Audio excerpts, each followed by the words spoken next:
amazing guest. She is 36, and I don't even know why I keep saying it. It's because she keeps correcting me on her age. But she wears multiple hats, and I'm really happy to have her.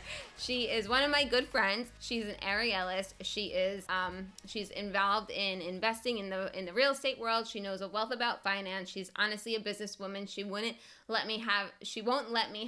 her have that title, but she can truly teach anybody anything, and she just is so versatile. It's amazing. Oh, thank you. You're welcome. So today we're going to talk a little bit about Brooke's journey and kind of how she got there. One thing that I find extraordinary about her is figure out how to not work or not go into a work, and it's just always worked for her. So I never really understood how people could do that. It's a mindset, but she is a true entrepreneur, and she's very magnetic in that world. So I'm excited for you to answer all my questions for you and have everybody learn about your growth. Okay, cool. I'm ready.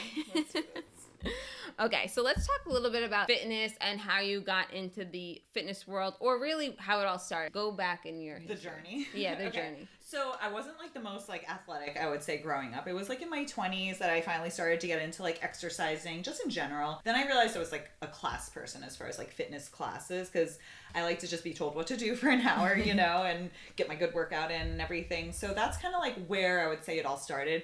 Actually, like, and then I started doing spin classes, and then I was like, oh my God, I love this, and I'm now pedaling to the music. And so anytime and this I think will kind of cover a lot of the other subjects, anytime I like something, I'm like, oh, how do I get certified in it? You know what I mean? So when I got certified in teaching spin classes, and then I started teaching at multiple studios for a short time period, but I was also like really heavily involved in real estate at the time, so I kind of like put that on the back burner for a little while.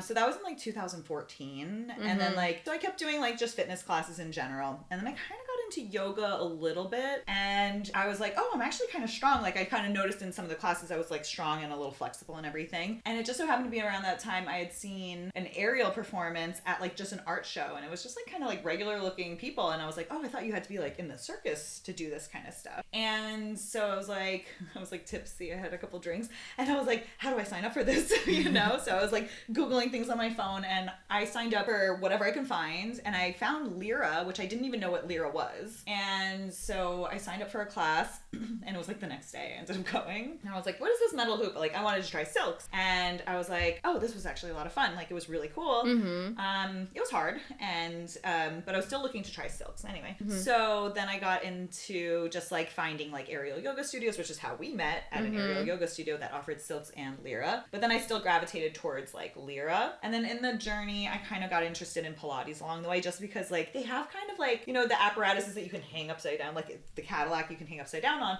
and I like stumbled into just like a free private at Lifetime Gym, and she had me hanging upside down doing a split upside down.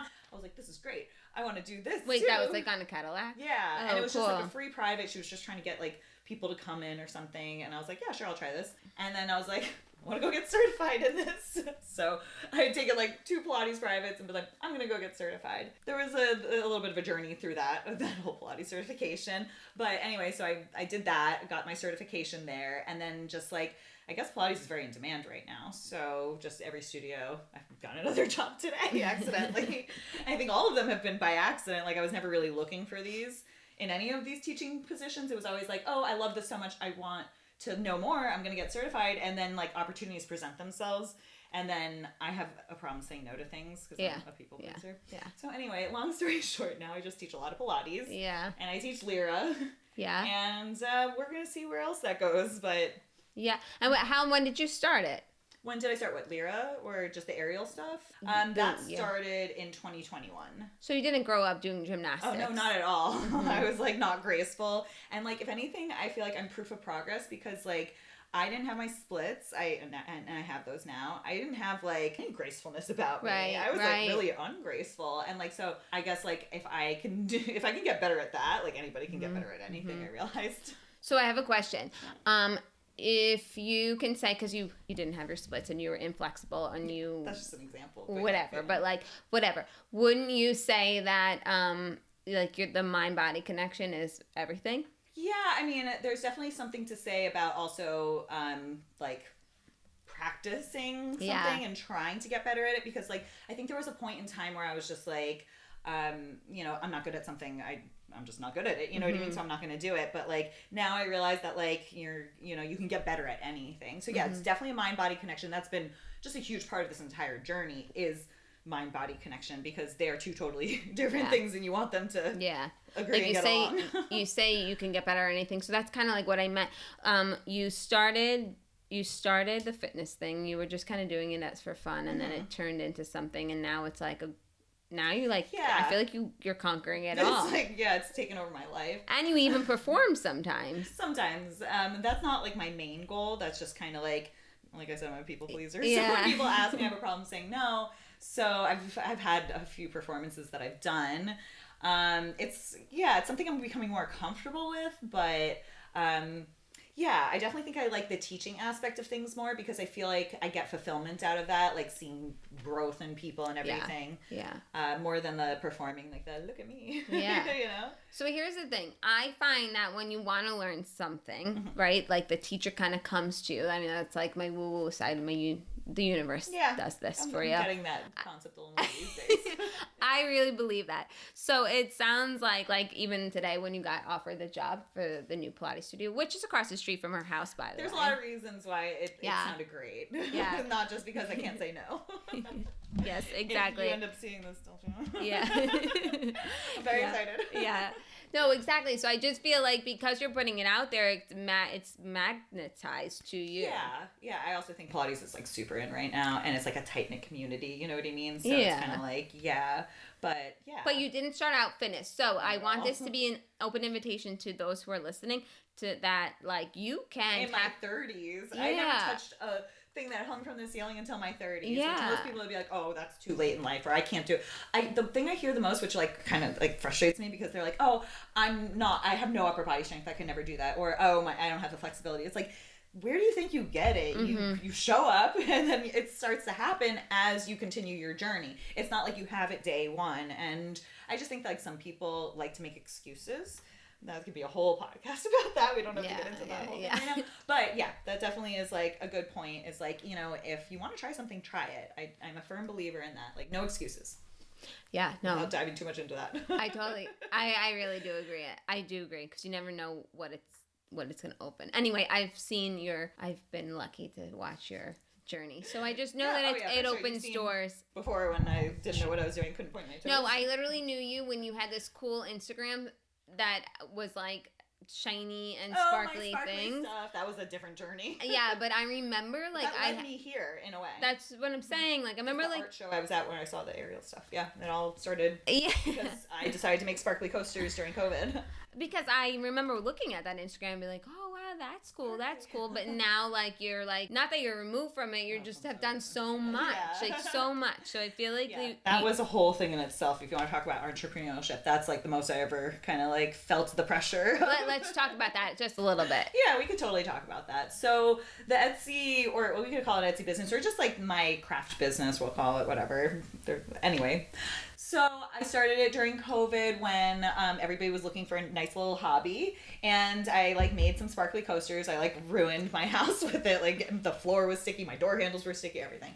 But anyway, I was impulsive, and I was like, because I'm always impulsive, and I was like, I'm gonna make an Etsy store. And I made an Etsy store, and I didn't have a single box to ship anything in. I didn't know how to calculate anything, whatever. And all of a sudden I started getting orders, and I was like, well, I didn't see that coming, Yeah. And so then I had to figure everything out after the fact, so I'm not gonna say that's the best way to go into business. So then it just took off like it had a mind of its own, to the point where I had to hire people. And this is during COVID. Yeah. So everybody was online shopping, everybody got that stimulus money, and everybody wanted home decor items too. So it was like a triple whammy all at once that like my store blew up. So I ended up hiring a bunch of people, and I ended up renting some space and running like a warehouse kind of situation out of it. And I think like, I kind of was like, I kind of rode that wave for a while, but then once my mind went somewhere else with this whole Lyra journey and everything like that, I stopped feeling as passionate about it, and especially making the same orders over and over. But anyway, point is, I took on a lot at the beginning because I didn't know what I was capable of, and my ego didn't really want to shut the whole thing down, or at least slow it down. So I was just like, let it just keep coming in, and it was the hardest I feel like I've ever worked in my entire life. Yeah. And I never want to have to like work that hard again. But it was an eye-opening experience for sure. And yeah, it for me, it just showed me that like people can be very successful online with like, you know, whether it's content, sales, whatever, like you can build a business from home, you know what I mean? So I feel like you mentioned about how like I, you know, never wanted to work or whatever, but like I found different ways. I don't want to be like, oh, I was just always good at making money, because that's just like, you know what I mean? But like, well, that's what I mean by you're magnetic. You figure things. Yeah, you figure out how to generate income. I mean, I think it's a skill.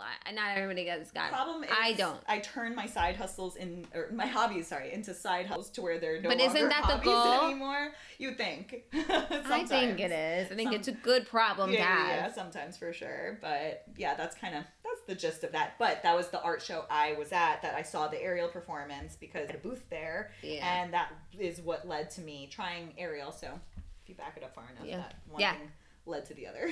Yeah. I mean, I've seen your journey, so I know that like one thing has led to the other. But what I have not witnessed is your, well, I have now that I know you, but I didn't know you back then. So when we first met and you shared that you have your real estate license, but really you just have investment not just have investments, that you have investment properties. I'm like, wait, what? Yeah. Most people our age are getting their first home. Right. So I was like blown away by this. So let's talk a little bit about your knowledge there. So, okay, I can't be like, oh my God, I just made all this money, because like it came naturally. Like I was fortunate in some ways to have family that helped, you know what I mean, guide me in the right directions. But really like the money that I created wouldn't have been created unless I did things. You know what I mean? I was just able to use other people's money, which other people can do without having, you know, family and everything. You know, you just have to find ways to like leverage money, and you can make money using other people's money, kind of in the same way, but not those scammy ways. But anyway, so yeah, my family was doing real estate investing, and after my father passed away, it was my dad and my mom's dad, so they had become business partners. And after my father passed away, my mom and her father were butting heads because she didn't want to do any of the work. So I was like, I got this, you know. And my mom was like, you don't got this. I'm like, I got this. Anyway, so I took something that was like ran by older people that, you know, and I got it all on Excel spreadsheets, and I got everything like moving a little faster, you know what I mean? So I was able to like help generate a lot more business for them that way. But I also came into the business at an interesting time in real estate, because it was 2011. So that was after the crash of 2008. Nobody was buying real estate. It was amazing. So like we were picking up houses for like nothing. And now everybody's trying to be a real estate investor. Yeah. It was a while ago. Yeah. So that was like we were in high school. No, I graduated in 07. Okay. So yeah, it was a few years. 2011. So a few years after college or something. That time. I did real estate. So I got my real estate license. I was like, okay, I'm just gonna, you know, do the family biz, see how that goes. But then I got interested in it, and then I kind of took it to another level after that. But so yeah, we were picking up houses at like tax deed auction. So basically for the unpaid taxes, they would go to auction, and we were picking them up for the taxes owed, basically. You can't do that now, but it was amazing back then. So that's why like definitely the game of real estate investing has changed. Yeah. So that's where I started, and my like grandfather kind of made a deal with me. He's like, you know, these properties that you help us pick up at auction, when they do sell, I'll give you a quarter of the profits. And I was like, okay, whenever that happens. Like I never even thought that was gonna like happen in the near future. Long story short, time had passed, and all of a sudden there was a closing, and I was like, oh, I just made some money. That's cool. And then I didn't spend it, because then he really helped me, you know what I mean? So then he was like, okay, you know, this money that I'm making is now going to go into, because we did mortgages also at the time, like hard money loans. So that could be a whole nother conversation. I don't know if we have time for all that.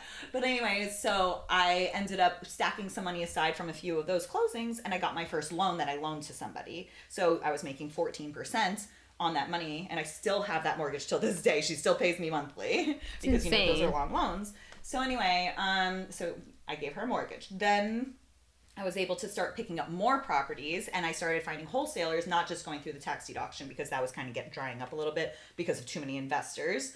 And then so I started picking up those through so anyway, I took on too much at once, like I do in every situation.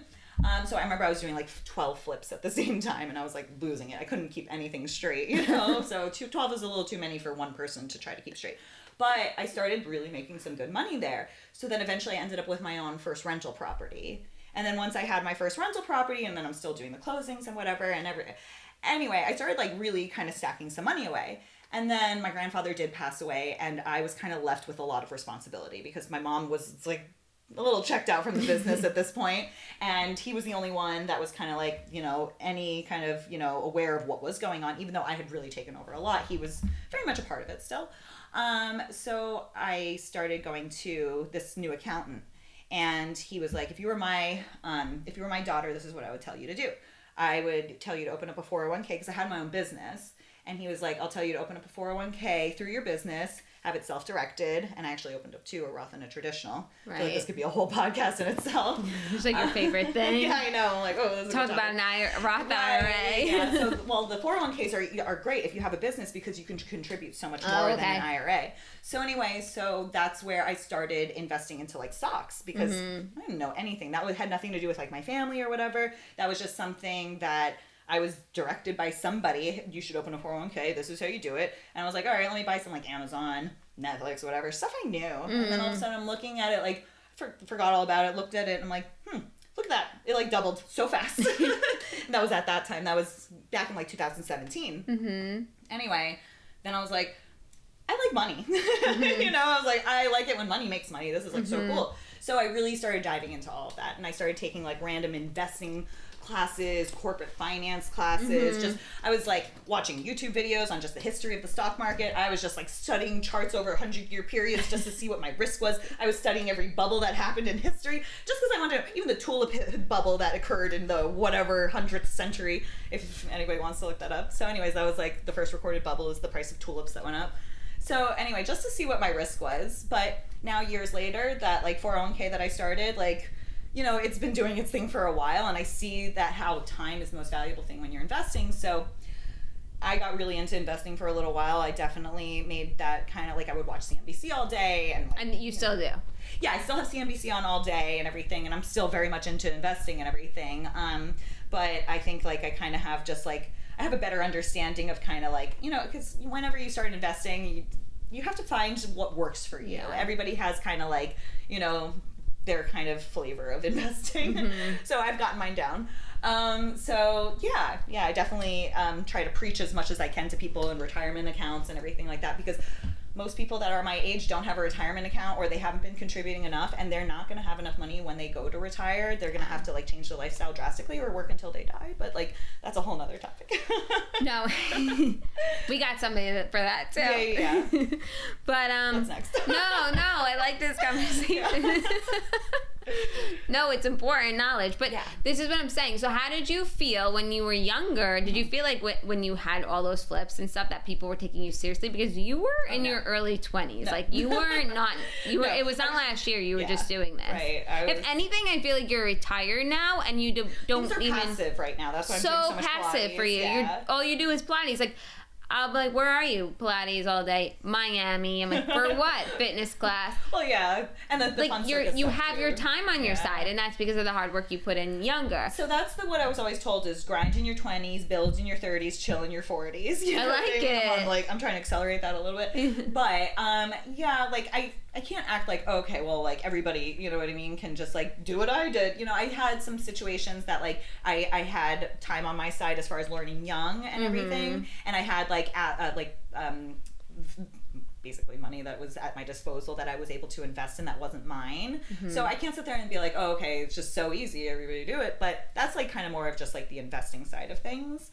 Yeah, but I feel like these days, because like I explained, like there's a lot of investors out there. I'm not flipping houses as much as I used to. The values of houses, the interest rate, I just haven't really been as active in that aspect. And so I have like a lot of more just like the rental income and the hard money loans and doing short-term loans and everything like that. Like, so I have money that's just more so coming in without me having to really do much. Yeah. But I still do real estate closing. So I think what your original question or something like that was, that like I didn't say I like did real estate or whatever, because I don't market myself like, oh hey, let me show you this house. I think that's why. I think that's why I'm like obsessed with you, kind of. Because I'm like she's not on Instagram pretending she's like not pretending. No, but I get that, but trying to like market myself as such. Yeah, like, it's not selling sunset. Yeah, know that I do it, and they're gonna reach out to me, and I'm knowledgeable, and I'm able to help them. You know, in that aspect. You're like behind the scenes. I know, and I feel like I could maybe do a little bit more real estate these days. Maybe this will inspire me. We'll see. People would call you up. I'm going to put your contact in my Instagram. You can buy or sell in South Florida. I really am. So, okay. So, this is a good question that I had written down. So, Ariel Arts. Ariel. I mean, I think it's a dialect thing wherever you come from. You can say it how you want to. I'm from New York, so I think I'm supposed to say it right. Yeah, you can say Ariel. Yeah. Aerial arts. Aerial arts are both physically and mentally demanding. What attracted you to become an aerialist, and what keeps you motivated to stay involved in it? Okay, well, I kind of answered that first part, like what attracted me to it, but the second part, that's a good one. My ego, I guess, a little bit. I do like posting my Instagram videos and getting like, you know, because I guess that's like part of the fun for me to teach and everything, is I come up with these combos all the time, and I like to post those and put songs to them, make my own little music videos, wear my cute little matching outfits and stuff. Like, so I just feel like part of it is just like, that's like what kind of keeps me going with it a little bit. And the obligation, of course, that I took on classes, and now it's like, you know, I'm not going to just like walk away from them, and I enjoy it. Like, honestly, it's like there's such a community. Oh, there's so much more I could say about this. There's like, obviously we met through Ariel, and I've met so many people, more than I ever have in my adult life, and it's great because like I've made so many new friends and everything, and it's harder to make friends when you're older, but I think fitness is such an easy way to bring people together. Even through Pilates, I've made like some newer friends and everything. So I just think having like that as like a common interest is like, it's such an easy way for adults to get together too, because like we're all busy, we all have lives, we're not just trying to hang out these days. So if it's like we're getting something done that like, you know, we physically want to do while also getting to be around our friends, I think that's like two birds, one stone, you know? But it's also like in the classes, especially these aerial classes at least, it's like very encouraging. Like, people are feeling successful and sexy, and you know what I mean? That's another thing, is like, I think that your confidence in those types of classes goes up like crazy, because you've never seen yourself look like that before, you know? And like, it's definitely empowering. Oh yeah, for sure. You get cool pictures and everything. You feel like you're cooler than everybody else at first, and then that kind of wears off a little bit. But I mean, it is cool. You know what I mean? Like, it's fun, and it's just like, it's a good time. So as long as like, I feel like the instructor does make the class, you know what I mean? In any kind of fitness class, especially like yoga and stuff, I know that. But so yeah, I just feel like when it's a good time, it's a good time. No, totally. And I think there's nothing better or nothing more rewarding than feeling good. Yeah, like, you get like high off of it. Yeah, like, especially for those who aren't used to posing sexy or doing things that are like sexy. Changes your confidence. People start dressing differently. Like, I've seen it. I know it. I am it. I felt it. I went through it. Yeah. I agree. Yeah. I'm wondering if, well, I think I know the answer to this, but your mindset behind wait, let me finish. Don't interrupt. Sorry, I'm the worst at interrupting.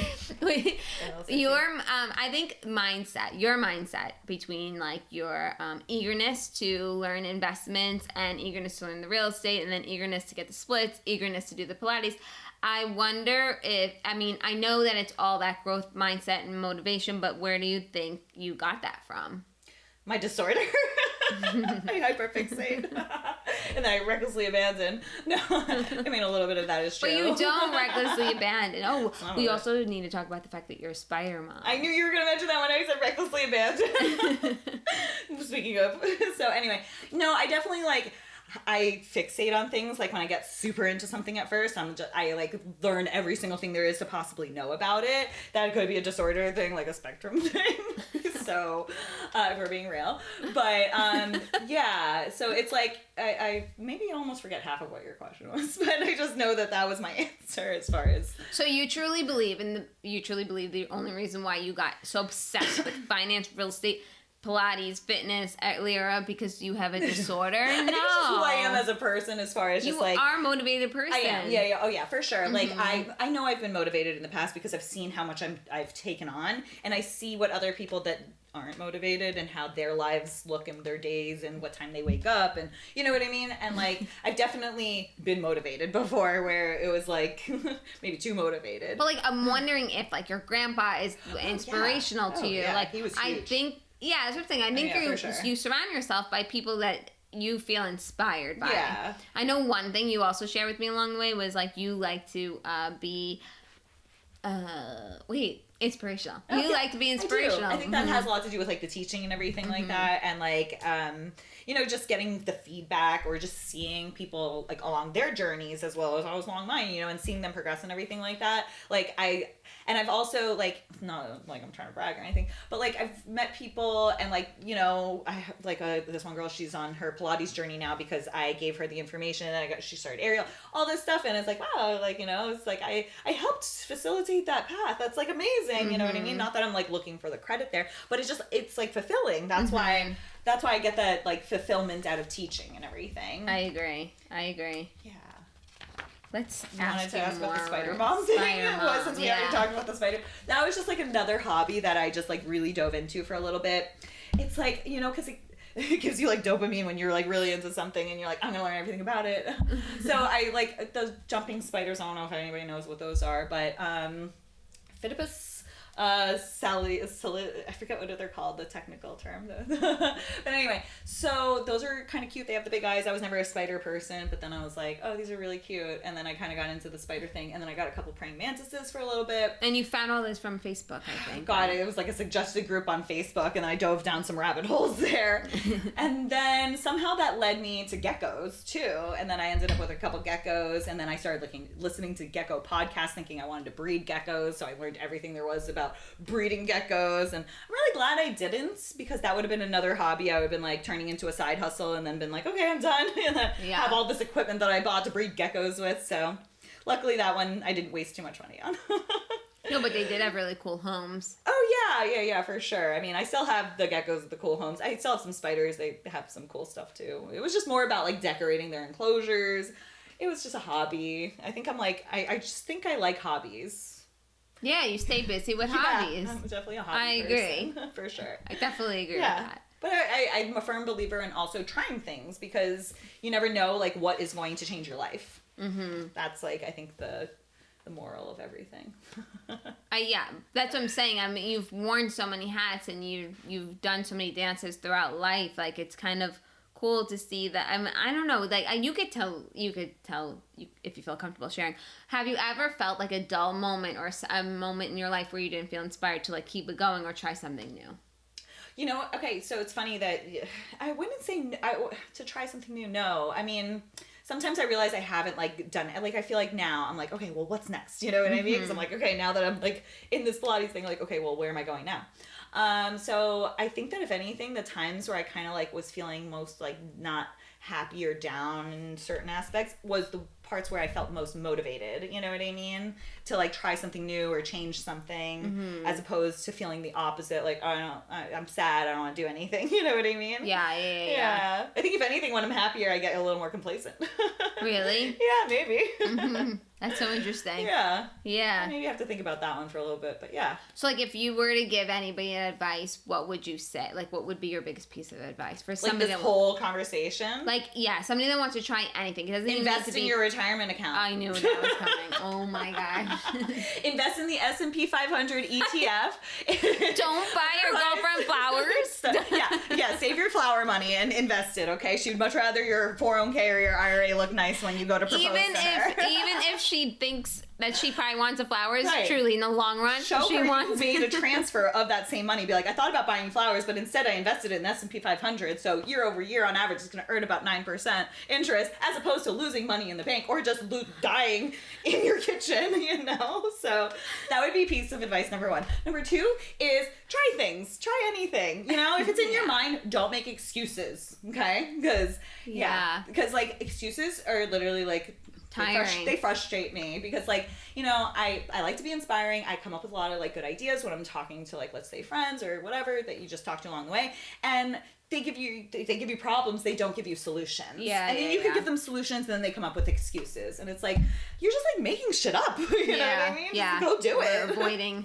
You never know what's gonna happen. You never know who you're gonna meet. You know what I mean? And sometimes I think like I rely heavily on my intuition, like why I take certain paths or journeys, and I'm just like something's telling me to go do it, so I'm just gonna do it, and then I'll find out why later. And that's kind of worked out for me in a way. So maybe follow some intuition. I think that was like 3 good pieces of advice. I loved it. Invest in retirement, try things, and listen to your intuition. I love it. Yeah. The favorite part was retirement. Yeah. Oh, that's the number one. You're the one that keeps me up at night about my retirement. I think you're doing just fine. I think like she's got it figured out. She's like really taken a liking to finance in a way that like most people don't, and like the average American just has no idea, and it's scary. So it is. We could save that for another time. You can have me back as a guest, and we'll really dive into that stuff. It'll be educational. All right, so let's talk a little bit about, like, because you juggle multiple businesses or really passions, what does your typical day look like? Well, I mean, some days are a little like more chaotic than others. Right now, I did take on too much. I'm teaching at too many different studios, and I feel like that's just consuming so much of me that I don't have a lot of time for some of the other things that I had put on the back burner. So I am in the process of trying to say no more often, and also just kind of like get my schedule to where it makes a little bit more sense, because right now it's a little, you know, so, but I don't sleep in. I'm like usually up at least by 7. I teach early on Thursdays, so now I'm up at like 5:45, but then I teach Wednesday night, and it's just not enough sleep. Well, for somebody that says I don't want to work, 5:45 is quite an hour to wake up. It's for work, like, to go that's work. What I'm saying. I need to readjust my schedule. I'm still figuring out what I want to be when I grow up, type thing. You know? Do you ever think you're gonna get into golf? No. I mean, and so like I said, I think I could get better at anything. You know what I mean? So that was like something I was like, oh, I'm not good at golf. I'm not good at things with balls. You know? But I have realized that like I can get better at those things too. I feel like golf is like would fit so well into my lifestyle. Yeah. And you find some ladies that are retired that are like willing to play golf with me at like 9 a.m. No, I feel like right now my schedule is a little busier than it used to be. Like I used to be able to just kind of be like, oh, I'll take a fitness class at 9. I'll go get lunch with my friends. Right now I took on a little too much to where it's like I don't really have that much time, and it's like these little windows I get. Like I used to be a firm believer in naps. I heard LeBron James takes a nap before every big game. And ever since then, I was like, well, if LeBron does it, you know. I better do it. So I feel like I haven't been able to nap as much recently, which I guess is okay. Because I feel like if I had too much free time on my hands, I don't spend it the best. Maybe I'll scroll too much on my phone or whatever. So I do like making myself busy. Do you do a lot of screen time? I feel like don't we all? Time, yeah, I mean, like I said, I like posting my Lyra videos. That's time consuming. Yeah. And then I like watching them over and over again. That's also time consuming. And then I like watching other people's to get inspired. So it's time consuming for sure. Social media, it'll get you. No, I totally agree. Yeah. I literally loved having you on the podcast. We got to dive into more deeper. Yeah. We'll try. Yeah, we'll dissect some of these subjects a little. Subjects, deeper. we have to dive deeper because you have especially so much to educate. We can even do an episode on spiders because I don't think people respect spiders enough. I don't think people get them. I was never a really big spider fan before all that. Yeah. hate them. I listened to a lot of podcasts when I was into it on that. I retained some of the what are they talking about on spider podcasts? Oh, just like, you know, in the wild, like how far they can jump, you know, what they eat, stuff like that, how they mate, how many different types. I think there's like over 4,000 types of jumping spiders. I'm going to have to fact check that. Wait, it's a crazy number. In New York, I think, well, like in Seaford, New York, there was, my aunt has a basement, and there's jumping spiders. The cricket spider jumping. Some wild, nasty, ugly ass things. Well, they're not ugly. They're very cute. They have like the sets of eyes. So they have 2 big ones in the front, then 2 here. They actually have 8 sets. You can't really see the other 2, but they're even tinier, and they can literally see 360 degrees around them. And they're called jumping spiders because it's almost like a hydraulic system. Do they look like a cricket too? No, they don't look like crickets. No, they don't look like crickets at all. They're fuzzy. They used to call these. They're cute, and they have these little pedipalps. Wait, so the ones that you have are crickets? No, they're jumping spiders. There are jumping. So if I took those out for fun, I would never do it, but they could jump on me? I mean, they do a little like that's why they call them, because they do jump on their prey. Like most spiders will make a web, and that's how they catch their prey. Jumping spiders actually like attack live prey and kill it, you know, and then it injects it with this like venom. It like purifies its insides with like so it'll actually like stay on its prey for hours, and it's just like liquefying the insides and sucking them dry, and then it's just like a shell of a dead insect that it drops afterwards. So they don't make webs. They make like little hammocks, little nests that they stay in. So if you see like a thick little webby thingy or whatever that looks like a spider that's thing, when they're sleeping, not right? like a web like this, that might be a jumping spider. And there's a lot that are native to Florida, but they're not the same types. Like I have Regis, Phidippus regis, that's what I have. And there's audax, there's all sorts of types. But they're native to Florida? There's certain types that are, yeah. Mm-hmm. I mean, if you want to go in my backyard, I'll start pointing them out to you. They're like smaller, but they are cute. Are they like faces. The little ones that are in like... And after this, maybe we'll go outside, we'll go on a little... I think I see them. Sometimes they're on like the ones here are brown outside, and they're little, right? Yeah, they're brown, the ones I have here. I mean, the ones that you could get from breeders, they like... I mean, just like anything. Like how they make Boston Terriers, they like, you know, crossbreed them to make like cool colors. Remember they were getting delivered to your house? Like UPS. I remember. Yeah, I would wait all day checking the track and be like, when's my spider gonna arrive? It's just so weird. I literally thought you were going like becoming like a mad scientist. There might have been like something actually behind it psychologically. Like I was missing some sort of dopamine in my life, and I was just like filling it with spiders. I don't know if you want to crop that part out of this, but anyway, it's the truth. All right, well, we're gonna... On that note, let's wrap this up. All right, let's do some close out. No, I love it. Let's do some 2 closing out questions. Oh, okay. That are random. Mm-hmm. What dog is your favorite? Oh, this is silly. Wait, are we talking about breed or the specific dog that exists? The specific dog that... Do you have a dog? I have 2. I have Gigi and Lulu. But if you're asking me which one is my favorite between the 2, you know... I hope Gigi's not listening, but you know, Lulu knows. Lulu knows she's number 1. I miss her right now. Boston Terriers, though. That's the breed answer. Okay. But no, that was a bad question. Between the 2 dogs. Poor Gigi. That was a bad question. It was a little mean. And sorry. Sorry, Gigi. We love you too. Okay, well, this is a good one. Okay. If you had a superpower, what would it be? Ooh, okay. So either probably teleporting. I think shapeshifting, you couldn't not be a villain. You know what I mean? Mm-hmm. If you could like turn into somebody else or anything, like how could you use your powers for good? Let's be real. If you could shapeshift it into anybody, there's... You wouldn't use it for good. You would use Who it would? You know what really? I mean? Like how could you? It's like, that's a super villain power. Teleporting would be fun. Teleporting, I would still be late, but it would be fun. But you get to see what's going on and all these different... bounce around. Yeah, I think that on top of the pyramid right now, just having a But I think that, like, if I was I think that if I could... Wait, what was the first one? Shapeshifting or something? Shapeshift. I'd still be the good guy. The good guy. You would be a guy? You'd shapeshift into a man? And then, I mean, that's something I would do, obviously. Be like, what's this Why not? Yeah. I mean, I think that's what every girl would say. I'd be like, how does this work? But yeah, I don't know. I guess that would just kind of get lame. Like, I wouldn't want to always be somebody else. I would still want to be myself having fun. You know what I mean? So shapeshifter, I don't know. I think that's like a cool power to have, but it's probably not the one I would pick. Flying is cool, but teleporting, I mean, like, why fly when you can teleport? You know? I always wanted to be, did you ever watch the show Heroes? No, but I know the concept.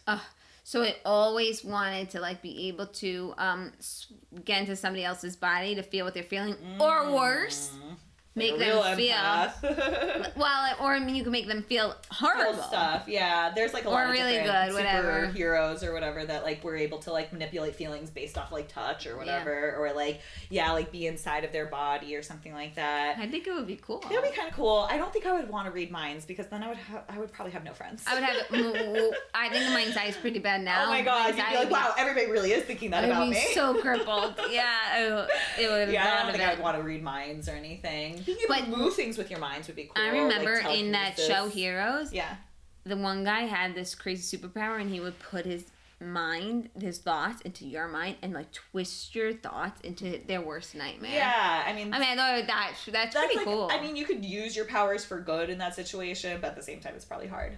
I think teleporting, that's just got to be my answer, because like I could literally be anywhere in the world anytime, and that would be so fun. You know, I could be like, I'm gonna go to Rome today, you know, and then just like, I don't know if like maybe I could just like hold your hand and then teleport you too, and be like, let's go save the flight. Yeah, you who know? knows? And you could go fun. in different eras, different times. Well, time traveling, yeah, that would be a whole different concept. Oh, it's not the same thing? No, teleporting would be like, I could just like be, you know, just wherever. jump. Just go wherever. You know what I mean? Yeah. Like, go from here to your house. Yeah, exactly. No driving your car. I would just, you know. That's cool. I mean, maybe they'll invent the technology one day where you won't have to have the superpowers, and you could just like, maybe Tesla will. Just your molecules can like go in the cloud somewhere and appear somewhere else. Like, I don't know if they're gonna figure that out, but I don't know. I think that there's Third that question. could go wrong. It just popped up. Will you buy a robot for your house? I mean, I already have Alexa, and I utilize her. No, I want a robot. Like a physical one. Do you talk to ChatGPT? Yeah, I mean, like, I use ChatGPT. Oh, we didn't even talk about my Lyra training manual at all. I know that was in the question. Sorry, that was ChatGPT made me think about that. Yeah, I definitely use that to my advantage as much as possible. And I'm always nice to all of the AI, whether it's Siri or Alexa or ChatGPT, and they're always very appreciative of your thank yous. They are the nicest. Yeah, they're so nice. ChatGPT is like the sweetest. You know, like, you could be having a bad day and tell it your problem, and it'll just like give you a list of solutions better than any friend or therapist would, and you're like, wow, ChatGPT, like, I want to hug you. They are the nicest. Yeah, so I would definitely do a robot. And I guess like I'm not going to do the first generation ones, like let them work out the kinks a little bit before I get it. And it could do your laundry. Oh, my laundry. Oh my God. Do your laundry. Yeah, before I take on any new hobbies, I should probably finish that laundry pile. I put it into the machine, so it's not dirty laundry, it's the clean laundry that just putting it away. You don't like put it away. I don't know why. It's the hard part. Some people struggle that way. I don't think, gosh. Amen. Amen. So come over and do my laundry. No, I'm just kidding. Well, thank you I'll so have much. I want one. They're like going to be like 40 grand, which I don't think is that bad. For car, yeah. I guess I'll wait until they get a little cheaper. It's going to cure depression, I think. I mean, if you... All right, this is a PG podcast. We'll leave it there. Might edit that one out. All right, Brooke, thank you so much for your time. Thank you for coming. We're going to definitely have you on. This was fun. I'll be back. But if somebody wants to follow you, where can they follow you? Well, on your multiple pages? Yeah, to like my Ariel page at this point. I've had a few Instagrams, but the main one that I communicate with people on is my Ariel page. So it's Ariel_Brooke. That's AERIAL_Brooke, BROOKE. And that's how you find it.